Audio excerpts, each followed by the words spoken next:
Welcome to DarkHorse Matters, the show about people, their passion, and their pursuit toward their happiness. I'm your host, Bev Matayoshi, and I'm passionate about talking to people about their dreams and what drives them. If you are just tuning in, don't forget to like and subscribe, hit that notification bell because you never know. You could hear a story that resonates with you and inspires you to be the next person that takes action and goes after their dreams. So today I'm honored to have on the show a very talented artist who calls himself the painter of millionaires, which is awesome. I wish I thought of it, because in this business that we're working together in, that's exactly what we do, except for he does it literally with like paint and canvas. But metaphorically speaking, in a sense, we build millionaires, we paint millionaires, that including ourselves. I met this man, just met him, but I already love and admire him. He has crazy energy that I love feeding off of. I asked him to come on the show so he could share his journey and his passions and his dreams for the future. So ladies and gentlemen, presenting Robert Timmons. Awesome. I love the energy you're bringing. Thanks, Bev. Appreciate all that. Man, I just thank you so much for coming on the show. I love how we met each other. I love, that we are associated with each other now. And I just know that, we can feed off of each other's energy too, because that's how you get places in life, right? Absolutely. So, Robert, tell me a little bit about yourself. Where are you from and where did you grow up? Well, I am a Canadian living in Texas. So, y'all, eh? I don't use y'all, but I definitely see it. I hear it a lot here. But I'm from up in just west of Toronto. A lot of people know where Toronto is. Toronto Maple Leafs, for an example. I'm actually was raised in a city called Brantford, where Wayne Gretzky actually was raised and started his journey into being the great one. That's pretty much, where I was. My mom, single mom of raising three kids. I learned a lot about the power of struggle. I've learned a lot about being associated with people in that struggle. For an example, I grew up on the east side of Brantford, where we were in a low-income government housing.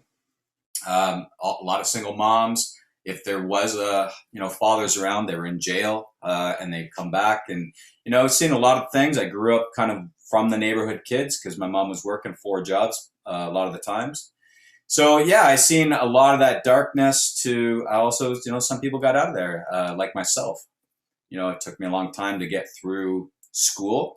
We had a goal, when we were younger at 16. The goal was to quit school. We knew we had that opportunity at 16. We would quit school, and I was one of them that did it. I thought, right on. I hit 16, quit school, but there I am sitting at home going, what am I going to do now? Right? Like, I got bored. Seriously, I'm like, what I need to do something.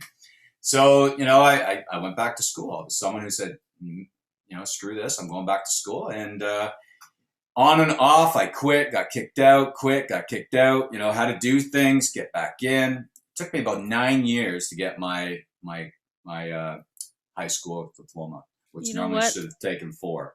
Yeah, I have so much in common with you. Like, I didn't quit school that early, but, just through college, I didn't stick with it. I went back to work, went back to school, changed my major like 3 times. I probably took about 9 years as well to finish my degree. So you're not the only one out there. But the good thing is that you made a decision, Mm-hmm. and that's probably the most important lesson you can learn in life is to just make decisions. Well, I can add to that because, as you're aware now, I always say you never know how long that number is going to be on the direction that you're going. High school, I didn't know it was going to take 9 years. I didn't know I was going to keep going. I didn't know I was going to get it. But then I said, I need my diploma from my mom. I needed to get a job. I couldn't even get a job. And we lived near a McDonald's. I couldn't even get a job at McDonald's at the time, right? They knew our neighborhood, and they were like, we don't hire anybody from there, right? Right. So that 9 years, I got that diploma, and then I get the diploma. I'm like, now I can't get a job again. I got a diploma and I can't get a job. I'm like, well, I'm going to college. I'll be the first kid in my family to go to college. So I went to college, and I did exactly like you. I, screwed up the first year, went to a wrong, major, and I'm like, oh, I don't like this. Then I went again, and I kept blowing money, adding up the debt, not knowing how to manage any of that, thinking, oh, I'm going to claim bankruptcy like all these doctors and lawyers did with their money. And then when it came time to actually, I graduated, I got my diploma in environmental sciences at the time. But when it came to thinking about, that was the mindset of, I can use this money and then get rid of it. Almost like it meant nothing. You know what I mean? And when it came down to it, they put a law in place that you weren't allowed to claim bankruptcy on student loans. And I'm like, damn, they got me. Took me 11 years to pay that off. Yeah. Here you are, being told, go to school, get a good, education. And then I was in debt, massive debt, screwed my credit up, just destroyed me for a while. But I kept working through it, going, I'm going to get this done. Yeah. Okay. Congratulations on paying off your student loans. That is a huge accomplishment. Congratulations. Thank you. I feel for every kid out there that has to go through that. We put people into that position, and they, to go in debt before they even have an opportunity to get something to get out of that. Yeah. And you know what? Everybody has the same mentality who put themselves in that position. They all think, everybody has student loans. That's the way you're supposed to do it, right? Absolutely. But that's not. If you plan ahead, you don't have to borrow money for your education. But I just wanted to talk about your creativity, and I'm so fascinated by how creative you are, and just the stories that you've told me, getting to know each other. How old were you when you realized that you were a creative person? Oh man, I've been creative my whole life. However, I haven't been confident in it. So let's go back to childhood, school, where there was other people I felt were way better than me, right? But I think the key was, because I felt that, I put more effort into it. So in grade 6, for an example, I went to a Catholic school. My mom put us there, which I'm blessed for that reason, because the other school that the East Side went to, they were doing some pretty bad stuff over there. And I'm so happy my mom at least put us somewhere, that was decent in the area. But I had sketched, because I did a lot of sketching, but I had sketched a portrait of the Pope. I think it might have been John Paul II or something back in the 70s, right? And right there, I was like, wow, I actually just did that. Like, no one taught me. And I wasn't one of those people that would use the grid. I use the grid now, to be honest with you. But I felt an honor of not using the grid for 3 decades. And now I'm like, oh my God, it's so faster. It can get things done so fast. Why didn't I just do it? But I pushed myself, sometimes we push ourselves towards an area and we realize there might be another way of doing things to help. But I did the sketching, and I started thinking, wow, maybe I got something here.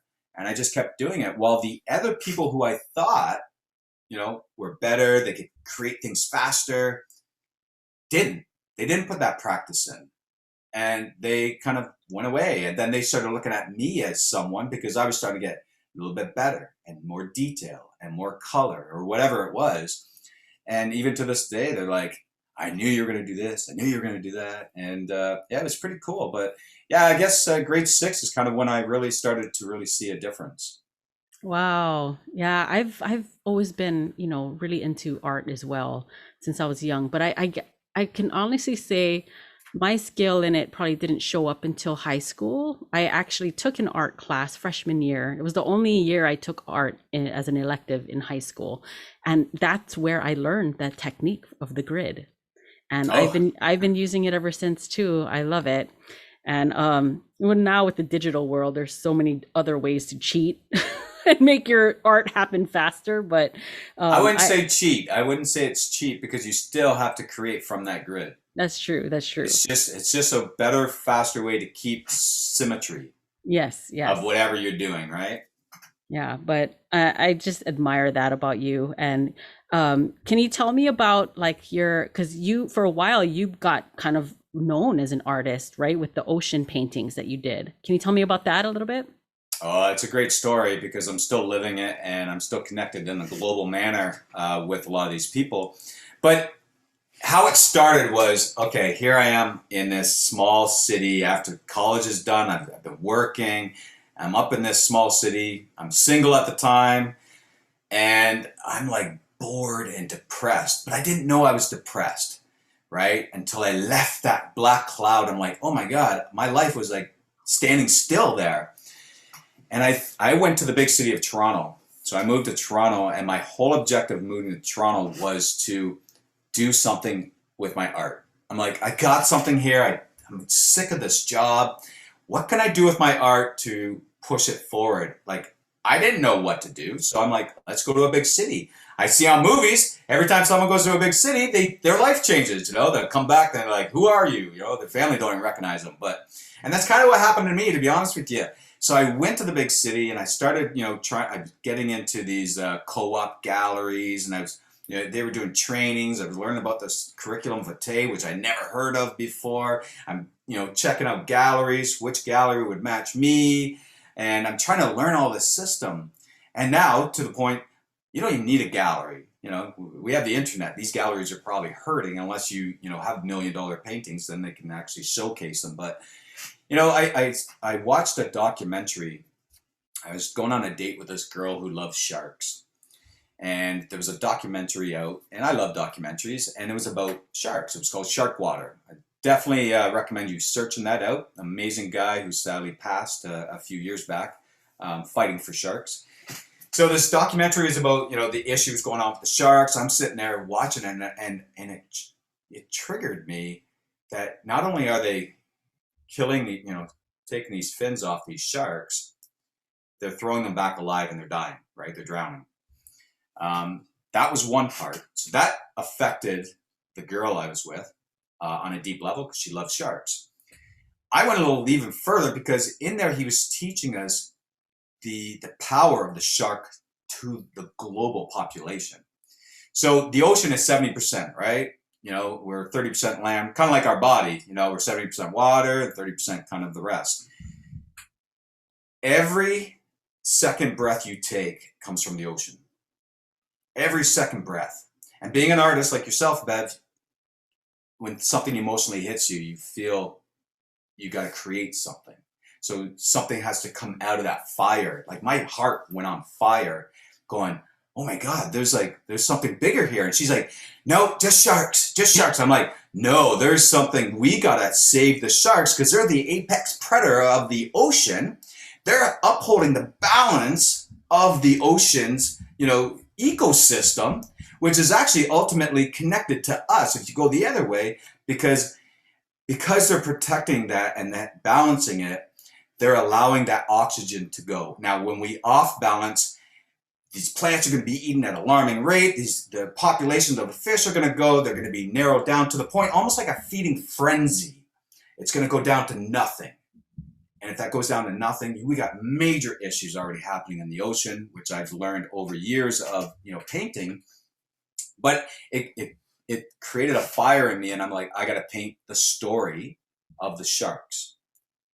And that's exactly what I did. I painted this, shark, a bowl of soup, because they were being killed for a bowl of soup that, like, 400 years ago or 4,000 years ago or something, some Chinese emperor said, I want something that will be tough for someone to give me, and that was shark fin soup. So ever since, I love that your cat's there.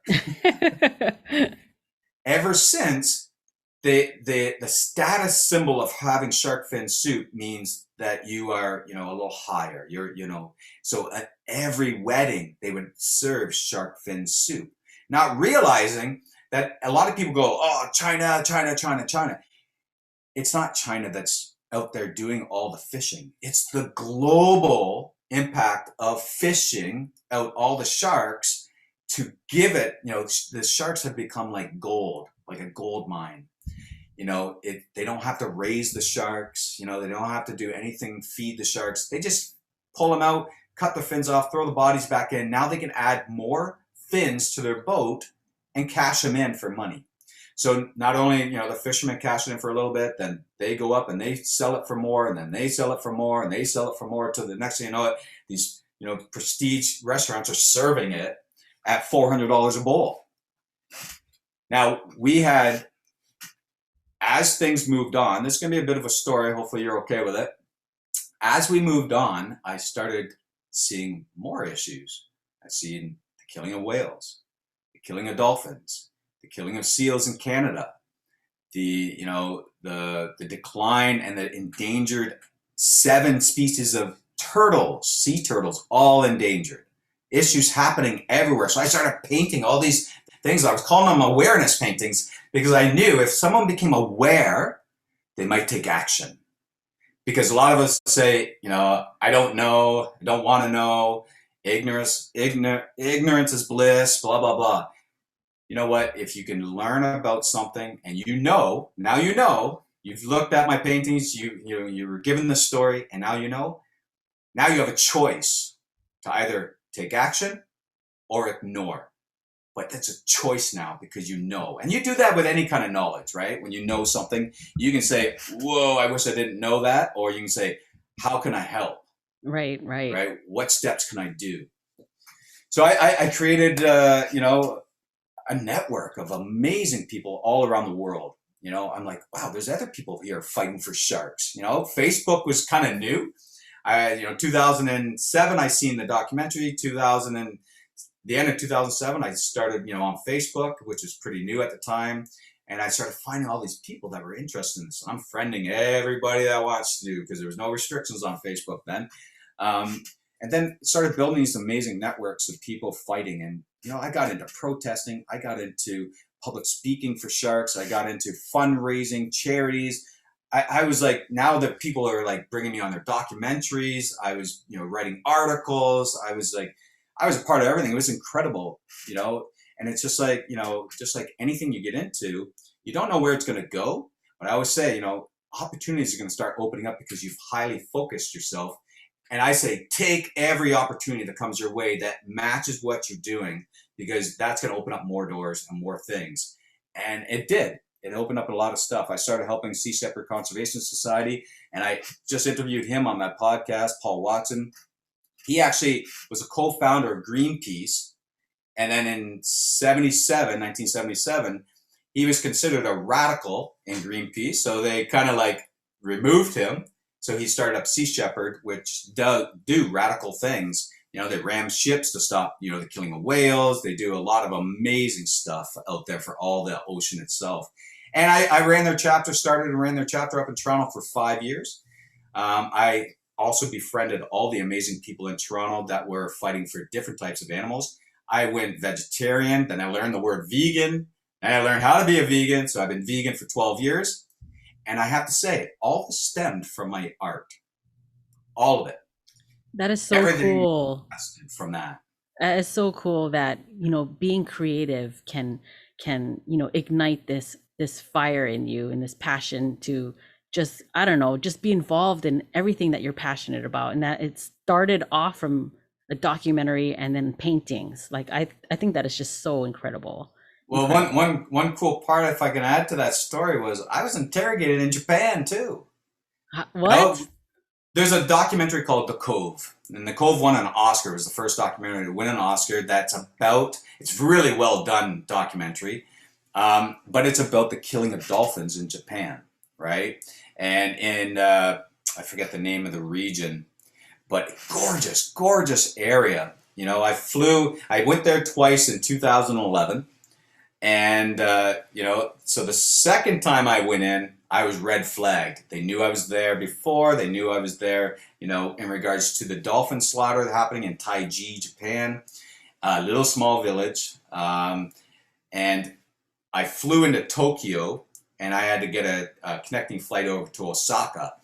So as I got into Tokyo, we didn't know what was happening. We knew, they had possibility of, this is the second season of, people going there after The Cove was aired.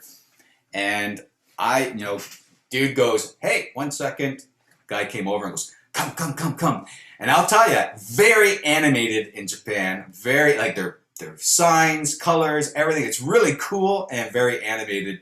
And I was like, if I was in America and I was being pulled in, I would have been more scared. Here, it was like, I was more relaxed. I'm like, okay, what are you going to do? What's going to happen? The worst case scenario, you're going to send me home. Big deal. Right? But no, it was like 5 hours of interrogation, asking me the same questions over and over and over and over. What are you going to do with the pictures? What are you going to do with the videos? What are you going to do this?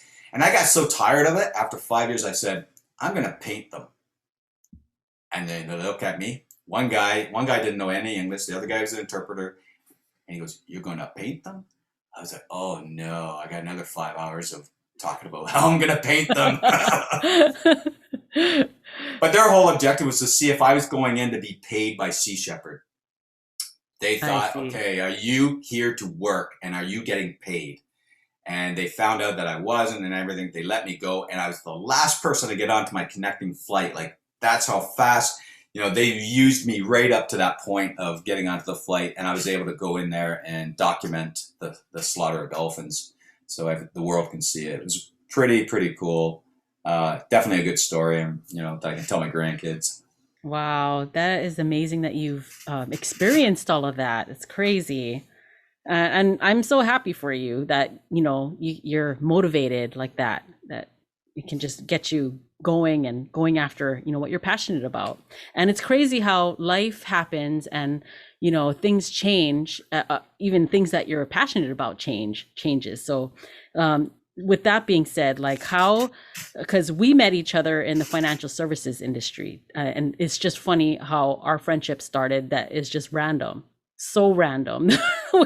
Our friendship got forged, but how has your life, what is a sequence of events that led toward your involvement in the financial services industry? Well, it goes back to my art again, Bev. It's incredible. This is where I realized that my art manifests into my life because, a lot of people, your listeners may understand, like, vision boards. Everybody's starting to hear this vision board. Everybody's got a vision board. But you and me both practice visualization as an artist.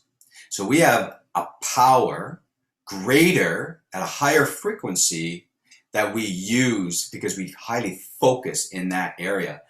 Everybody has it, but not everybody uses it. Or maybe they're not even aware of it yet. But it's becoming mainstream focus and all the attention out there from all these amazing people, like these people that I paint. Painter of Millionaires. These guys are millionaires. And even when I started painting them, I didn't even know that they're all speakers. Where is my direction as a person who wants to speak a little bit more about leadership and visualization and, empowerment and, just help people? They're doing it. I'm reading their books. I'm watching their videos. So what happened? Is that Tom Billy behind you? It is. I love that man. He is so inspiring. I love his, affiliation with artists as well. So anyways, sorry to interrupt you. I just wanted to admit that. I mean, I saw that. I recognized who that was. It's your show. You can interrupt anytime you want. But anyways, keep going. Like, tell me about, like, how your art has led you here. So when I immigrated from Canada to the States, because my wife's American, I immigrated about the end of 2015, and I thought to myself, I really don't want to get into another job. I'm like, I got to do something. There's an internet here. What can I do to get going on this internet world? And I wasn't thinking about art then. I was still kind of doing ocean. I've done a lot of sea turtles and manatees and whales. I've given so much art away to help organizations and charities on so many levels. And I'm like, okay, I've given a lot of my time, right, to help these charities. And time is so precious. You talk to anybody who's making money, you can barely get some of their time unless it's something that they're either interested in helping with or it goes with something that they're doing, right? People are, as you get into this world, you learn the act of no, I got to stay focused. Does it work in with what I'm doing? No, then it's gone. So time is very precious. We all want more time, especially someone who works. So I thought, what can I do? So I need to figure something out. So I didn't realize getting into business was so much in personal development. So I started listening to Jim Rohn, Bob Proctor, all these amazing people. And I kept listening to them, listening to their audiobooks over and over and over and over for I'm like 6 years into that now. And I thought, okay, so now what do I need to do? I need to find out what online, job can I do? A business can I create? I did Shopify. I did affiliate marketing. I did, solo ads. You may not even know what that is, but I did all these different things. I was testing them and working them. I did Facebook ads. I did messenger bots. And I'm like, nothing's kicking. Nothing's kicking, right? So I'm also like, okay, how do I get my art back into my world? Because now I'm feeling unbalanced. So you get to a point where if I get to a point where I feel anxious, that means I'm off balance somewhere. And I've put myself into an area that I'm feeling agitated because I'm not doing something that I need in my life. And I was noticing I wasn't painting enough. And my ocean art wasn't part of what I was doing anymore. I was separating myself from there so I can grow somewhere else, because I wasn't doing protests anymore. I wasn't out there, doing charities, because I worked and was able to put my free time to that stuff. Now I'm like, I'm not working at the moment. I need to put my time into something that, can help generate money for my family. So I'm like, how can I get my art in here? And I'm like, what am I doing? Well, I'm doing a lot of personal development. And I'm like, you know what? Why don't I paint these people that are bringing value to me? So I started, I started with Gary Vee. I painted Gary Vee. But the best thing what I've learned from a lot of my courses was creating a hypothesis. So I love science and math, and I'm creative, right? I got a little bit of both. I've done those tests. I'm like 49-51 kind of thing. So I'm balanced on a lot of things, right? I find that pretty cool. So in the scientific area, kind of like the quantum physics area, when we talk about energy on a deeper level and how everything's so connected, I love it. I'm like a nerd there, I think. But here I am thinking, okay, let's create a hypothesis on what if I painted millionaires? How would that generate money or service or value into my life to put it out more, right? So I just started painting them. I thought, okay, this is my idea. I'm going to paint. I'm going to give the painting to them. I'm going to say, thank you for what you gave me. Here's the painting. So Gary Vee was a tough one. I still haven't been able to connect with anybody with Gary Vee because I wanted to find some personal connection. People are going, just send it to his office. No, that's not what I'm doing here. People aren't seeing what my vision is, because when I see a vision, I see like 500 images fly into the sky kind of thing. And I'm like, then I start working back at the top, and then I start going re-engineering that and saying, okay, I see a good path. Let's run with it. If I don't see a path, I don't run with it. So I created that hypothesis. And when you create a hypothesis, you almost create a bias. So you are creating a focus of where you want to go. And because you're doing that, you're filtering it with your reticular activating system kind of thing. You're filtering that to happen. How it happens, I don't know, right? That's the cool part about it. That's the cool part about creating in life. I can create a painting and know how that happens. But when it comes to creating a life, it's all faith. Mm-hmm. So I created it and I started running with it. I painted Gary, Ed Milet, Jesse Itzler, Eric Thomas, Grant Cardone, and Ed Milet, Jesse Itzler, Grant Cardone, and Eric Thomas all own my paintings. That's so cool. 4 millionaires own my paintings now. So now I can say that. I'm like, cool. And they actually even sent messages. So Bob Proctor as well. They all kind of commented. Lewis Howes, he commented, he gave, so I documented all this. This is all part of my research, in a sense, my hypothesis. And I'm, writing this journey down, seeing how it's playing out. So I'm really staying highly focused in the journey of the painting of millionaires, because these people that I've been networked with in my Artist for the Ocean, when I was called Artist for the Ocean for years, are like, why are you painting millionaires? Because of the thought of money being evil. right? The thought of money being, in a sense of lack, and those people aren't doing anything for this, and they're not using their money for that.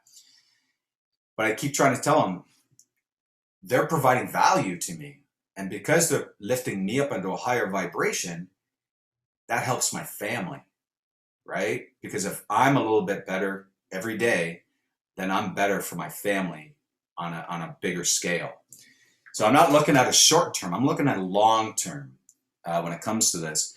And what this has manifested into my life is impressive. First off, you have been manifested into my life, Bev. You are a part of my painting a millionaire journey. That's so cool. And you know what's cool? Like, we talk about manifesting, like the business that we are in. I mean, we're building millionaires, ourselves included, right? Like, so I mean, you're painting what you want to be like. And when you become a millionaire, you will have the freedom to do whatever you want as far as serving all the things that you believe in.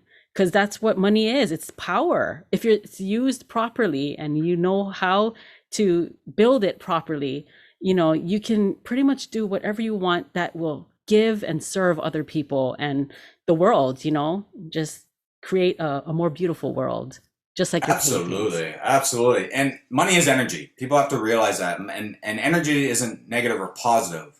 It's done by choices. So if you are a positive, amazing person, money's just going to amplify that. Yes, yes. So now you can actually, in my case, I can start helping more charities, not with my time, but with my energy of money, for an example. Exactly. They need money to feed animals, house animals, for an example. In my case, it's always been animals, because a lot of people, I can also help, human trafficking and stuff is another bad one. Children slavery is another bad one that I'd love to, support and get in there and shut it down. So you have that opportunity to do that stuff. And you're also allowing that energy to flow more. And when you let that money out, people say, let it go and it'll come back, but they don't put it in the money aspect. You let that money go, you don't know how it's going to come back. That's the other thing, which is great. But when it comes back, it can come back tenfold. Mm-hmm. So when you allow that to flow, you're creating this massive, massive energy vortex in a sense, right? Of, and that's why they say, even Jim Rohn goes, start early, putting 10% away for charities. Start early, because when you start making that million, it'll be easier to get rid of 100 grand. Mm-hmm. Yeah. And that allows you to keep that flow going, right? Because you're connecting, you're helping, you're serving in a different way. I love the way your mind works, man. And I feel like being a creative person, you have that ability to visualize that much easier. A lot of people don't have that that sense, to see that. But I feel like creative people have that extra sense, in seeing things in that perspective. Well, what's funny? When I start publicly speaking, I think talking to artists would be one of my first and foremost, because as an artist my whole life, I didn't realize the power of what I was doing. So it wasn't until I was ignited with the shark issue to really understand the power I had. So by talking to artists and artists are looked upon as, I want your art for free. How can I get your art for free, for an example, right? They're not looked at as, wow, you put 50 hours into this. What would that be worth? Mm-hmm. It's always tough to figure out how much. And I got to a point where, I want $100 an hour for what I do. So if it took me 20 hours, I want $2,000 for my art. I think I'm worth that. So people don't realize that. And then they cut themselves down. They sell it for such a small amount. And next thing you know, they're getting paid $1 an hour, for an example. Or they got paid nothing because their family thinks that they should get it for free because you're family. Mm-hmm. So there's such a disservice to the respect of an artist. Now, when you look at it and I reframe it, an artist can teach you how to get what you want in your life. If we can teach people how to be more creative and visualize and emotionalize it, then we can help them become more in their life. We can help them get their dreams by living in their dreams in their mind. And that's where I really want to put my attention, because there's so many amazing artists out there, but we're thinking, how do I make money with my art? How do I make money with my art? Screw that. Don't worry about that. I've given away so much art and it's brought me so much valuable skills. Public speaking being one of them. Networking like like with Bev here is another, meeting people and just building that network, because they say, as the millionaires say, your net worth is directly related to your network. Mm-hmm. And there's so much truth in that. Yes, I'm a believer in that for sure. And that's one of the powers of being this financial services industry. The associations that, come your way is just so powerful. So let's go into that story for your association. How did you come into the business? Oh, wow. So comes back to the art. Like I said, it's all on what we're talking about now is all on this art journey, which I really, that's when I came after painting so many. I started realizing when, I painted Ed Milet, I painted Jesse Itzler, and Jesse Itzler was the first one to accept my gift, and he accepted it. And then I started learning more about him. I seen him speak in Vegas, probably about 2018, so 3 years ago, at an event called Thrive. So it had some really great speakers. He was up there energized, and he's talking about build your life resume and this and that. And I'm like, wow, this guy's amazing. But I didn't take action into what he was offering. So I waited a bit, because I was doing some other stuff. And then all of a sudden I painted him. I started listening to him again. I'm like, wow, he's still doing that. I'm like, how can I get into it? So I got into his course and I started meeting people. Power of association, right? Started meeting people, getting involved, doing some pretty crazy things. And then I painted Ed. He got his. Then I started learning, go deeper into Ed and started seeing things. I even went to Grant's office in Miami, or just north of Miami. What? Yeah. When he was having his growth con in Vegas, I was over in Florida for something else, and I ended up going over and this is what's cool. So when I did Artists for the Ocean, I was in the middle of a forest with my wife at a hostel, and we're sitting at a table with all these people from all around the world. We don't know anybody there.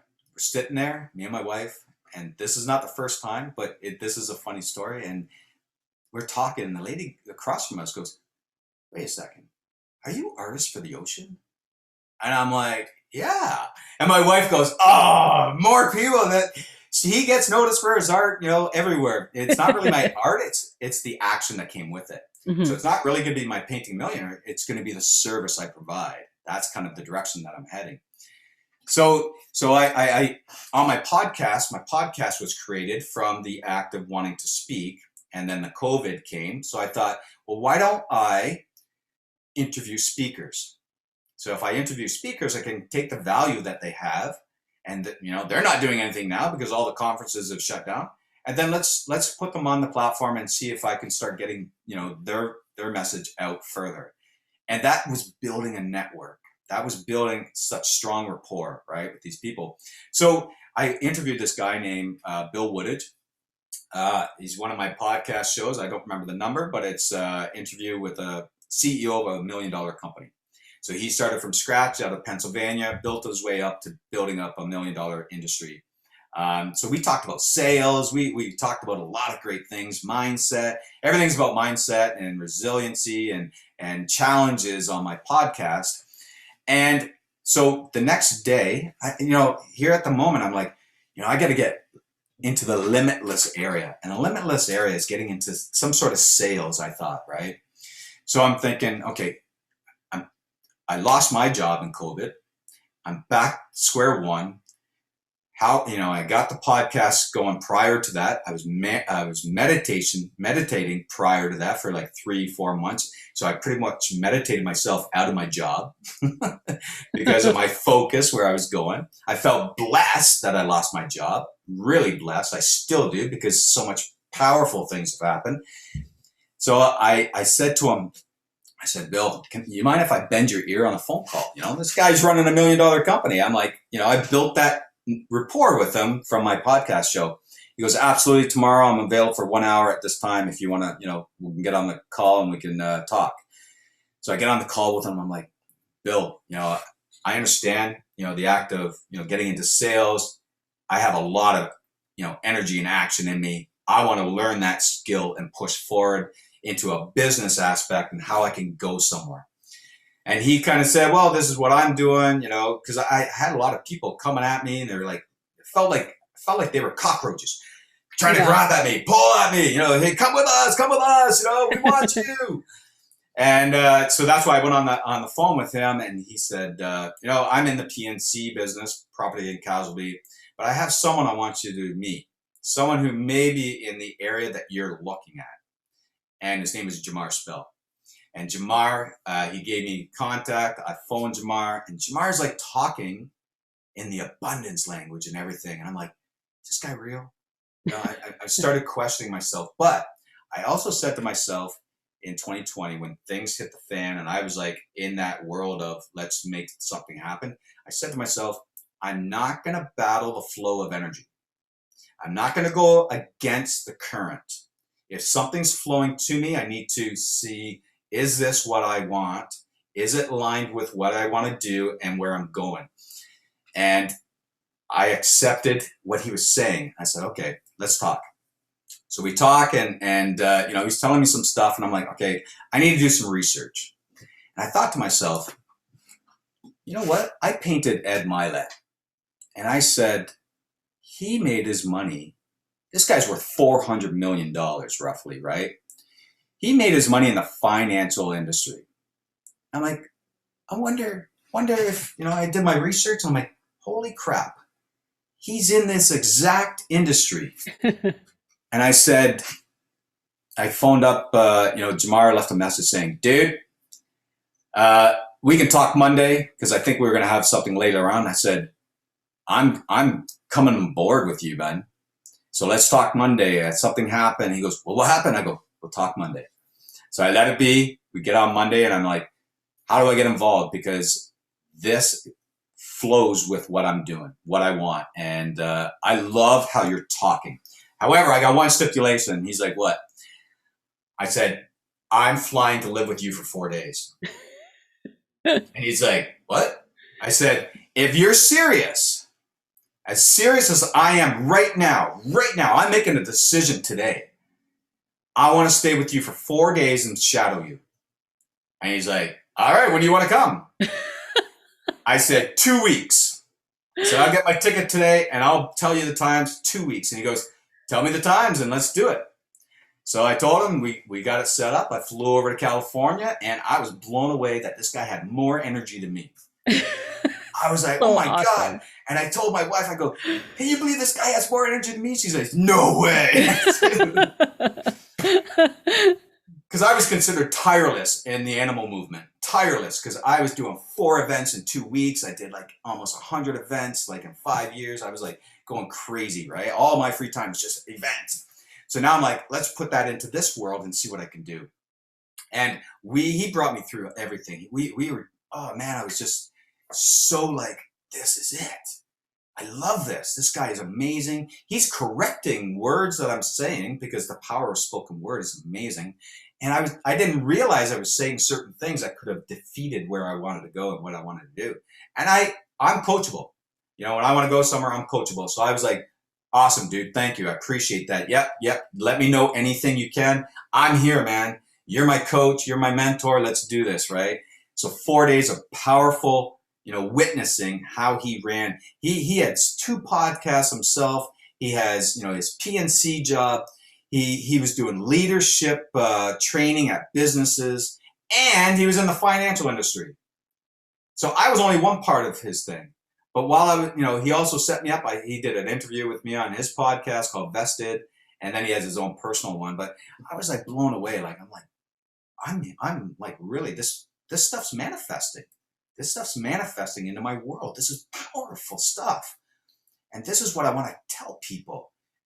You think here and you live here in the future, you're tapping into that frequency that is so much higher than you that you don't even know how to get to. You can't get to it in reality. You cannot get to it. It would take 20, 30 years. You can get to it in seconds here, and then you're attracting it into your life in such a strong manner of you're highly focused on that, and you're living there, you're feeling it.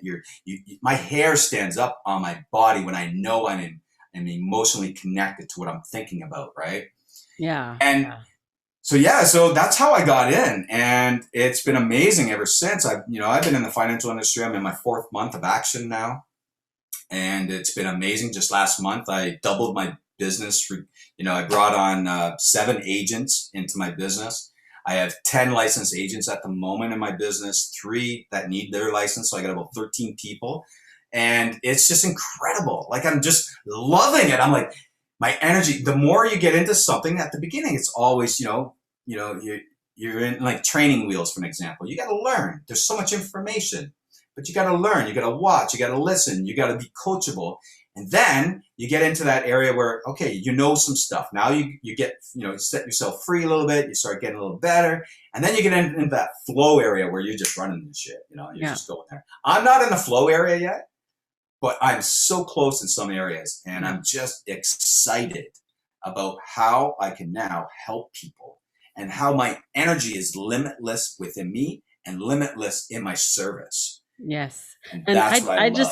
I just love that story because like it just shows how gung-ho you are, like there's nothing holding you back. The fact that you was like, I'm going to live with you for 4 days. I mean, and the fact that he was open to that just blows my mind, like I love that story. I think it's so cool that you were connected to this guy and it was kind of just meant to be, Oh, I believe that. I believe that more than anything. We are such good friends now. We've ran so many meetings and appointments and everything together. I learned so much from him. I learned the power of just, you don't realize how much you've learned from someone until you start, we're not even in the same state, right? We connect over Zoom, but now in my life, the way I go to Starbucks, for an example, and they go, hey, can I take your order? I go, what's your name? Oh, Gigi. Hey, Gigi, how you doing? Yeah, here's what I want. And then I'm getting up to the front. I'm like, hey, where's Gigi? Gigi, where are you? Hey, Gigi, nice to meet you. Hey, thanks for taking my order. I've been brought into a different vibration. Confidence comes with that. Everything comes with that. And it's fun. It's fun. It's so much fun. Because you're interacting with amazing people and you're lifting them up. When you say someone's name, they perk up. And they're like, oh my God, this guy's actually talking to me. Mm-hmm. Yeah. Not anybody else, me. It disrupts their patterns and takes them out of autopilot for just a moment. And they're like, oh, they'll remember you, Well said. Autopilot. Absolutely. That's so good. Yeah.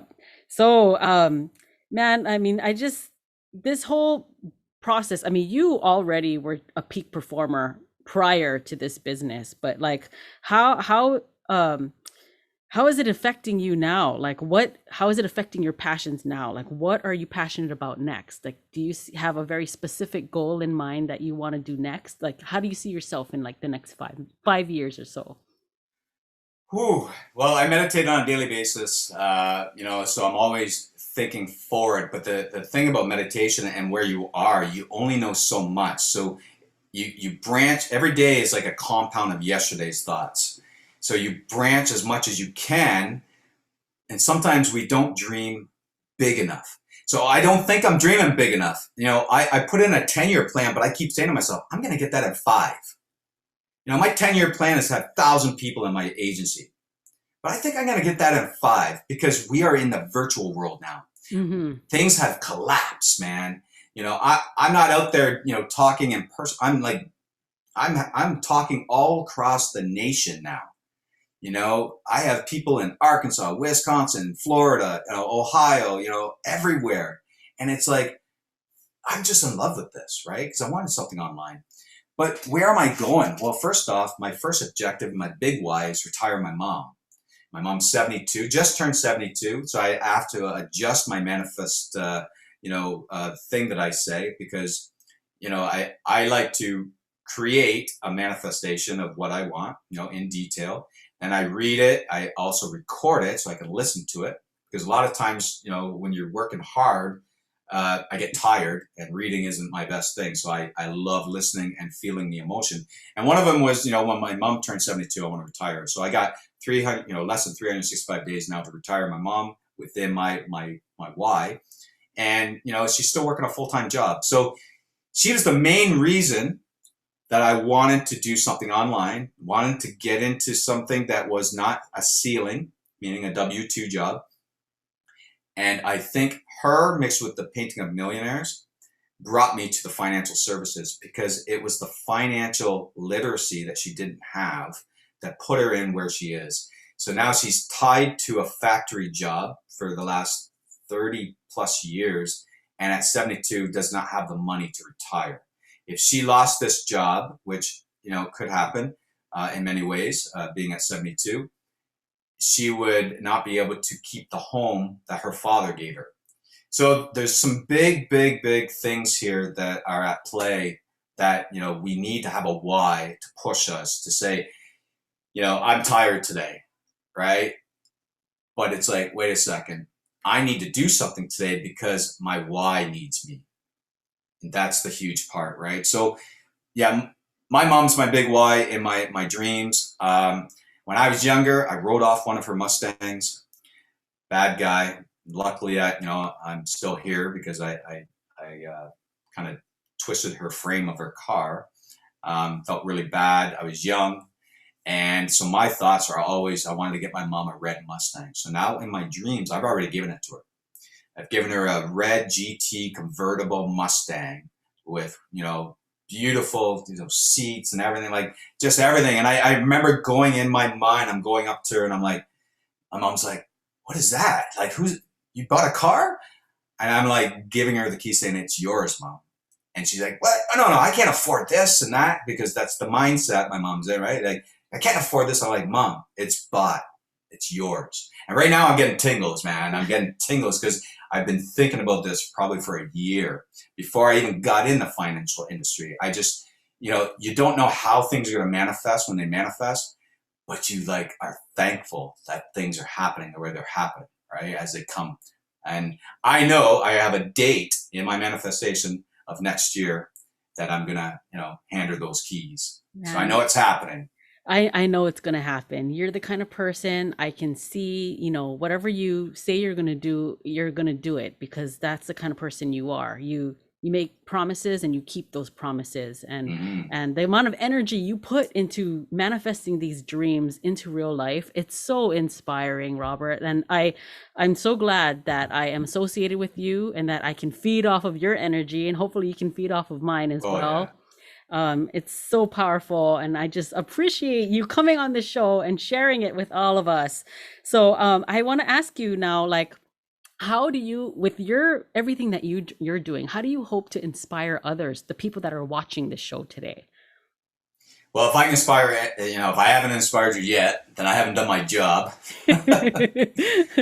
But I do believe, being someone who grew up in a rough area and being associated around people that weren't given the information that is, really readily for us now. Power of association is definitely something that I really think, they say you are who you hang out with, or who you surround yourself with. And when you're young, you're like, yeah. You just don't want me to hang around with my friends. But there's massive truth, and it's not just about being a child or young. It's about where you are now, right now. It doesn't matter how old you are. You can be 50, 60, 70. Who are you around? Who are you listening to? Who are you allowing into your mind? You own that mind, but a lot of us worry what others say. Don't worry what others say, because when you're dead, you're dead. Yeah. Right? That's all that matters. What are you doing now that you're living? Do what you want. I've been blessed to be isolated from so much stuff. I don't watch the news, and I am, I don't have this COVID time is really how I live anyways. I love it. I love myself, and it's taken a long time for that. And I really want people to think about that. I couldn't look in the mirror at one time. I couldn't even look at my eyes. We all look in the mirror, but do we really look at our eyes? And if we look at our eyes and have to turn away, then there's something we have to deal with. Mm-hmm. And I had to deal with a lot of, I don't know what it was, some negativity, some anger issues. I used to hold grudges that, that would inflame when the stuff happens, came in front of me. And I had to start forgiving. I didn't know I was doing the power of forgiving, but I started forgiving things. And that's another powerful thing if the listeners can think about that. One of the meditations I do is called the 6-phase meditation. I forget his name, Vishen Lakiani, who does, he does the 6-phase meditation, and it's about, the first one is the power of consciousness. So, just kind of creating this amazing consciousness and understanding that you are attached to every living being in the world. As everything. That's the quantum physics part, right? To understand that we are attached to everything. Everything we look at is energy. It's at either a higher vibration or a lower vibration of sense. Then we get into forgiveness. We have luggage, right, in us. And the way I always talk about, energy, I love energy. Energy is everything to me. Is when we're young and babies, and people are so attracted to babies, why? Because they're pure energy. And what do I mean by that? They have no restrictions through them. Energy can go to and through them in such no resistance. They don't have luggage. They don't have problems. They don't have anything, right? But as we get older, we start creating resistance in our own body, in our own life, right? That's the luggage that we start holding. I hate him for this. Oh, he doesn't do this. I'm not forgiving him for that. When we start forgiving and start removing that luggage, anything that surfaces, you need to forgive and let go. Mm-hmm. And that will lift you so high. It will change your life. And I've been doing that for a good year now, or more than a year now. And then we get into gratefulness, gratitude. Gratitude is so important because now it's not about, oh, I'm grateful for, just anything. You think about, you can be grateful for where your goals are. You're already there. You're grateful that, I'm grateful that I already gave my mom the keys to the car that she's driving right now to the store, for an example. And because I'm being grateful for that, that means I'm telling myself it's already happened. Mm-hmm. And because it's already happened, it has to happen. That's right. The law. It's the law. And people don't realize that. But be grateful for where you are, where your feet are, be grateful for, in my case, my son hugging me and saying he loves me. I'm grateful for my wife's smile when I wake up. I'm grateful for the person I passed on the path that I was jogging on that nodded to me. I'm grateful for that. I'm grateful for that connection. And those little things, the more you're grateful for that, the more the world will bring more of that. Yeah. Because we're all about, it's that particular activating system. When we want something, negative or positive, it's going to bring it into our life. So if we want, more gratefulness of, the smiles, we're going to get more smiles back. Right. It's so powerful. Yeah. I feel like, people who suffer from a lot of, or who surround themselves with a lot of negativity, or just, have a lot of mental illness. Like, I feel like just having gratitude can lift a lot of that. Mm-hmm. And just initially, if you just focus on what you're grateful for in life, it just makes, you can't be angry when you're like that, when you're grateful. You know what I mean? Absolutely. Absolutely. The two cannot live together. Yeah, they can't. They cannot live together. So like, if you're pissed off about something, just focus on what you're grateful for, and you'll feel a lot better immediately. Yeah, I always say, because I've seen a lot of darkness in the animal world, that I always say, no matter what is dark, there's always a little bit of light, and I want to put my attention on that light to grow it. Mm-hmm. Because that's how I survived through all that darkness I seen. Because it still lives in me, I understand it, and my fight was stronger because of it. Yeah, yeah. So, Robert, is there anything, for the audience that's watching, is there anything for them that what can they do to support your endeavors, or where can they go to find you, to learn more about you and your mission? Well, I don't. I'm here to provide a service to you and your listeners. They can find me at Linktree / Robert Timmons. They can find me there, quite easy. LINK.TR.EE/Robert Timmons. That's where they can find me. And if I could say one thing that put your emotions in your dreams.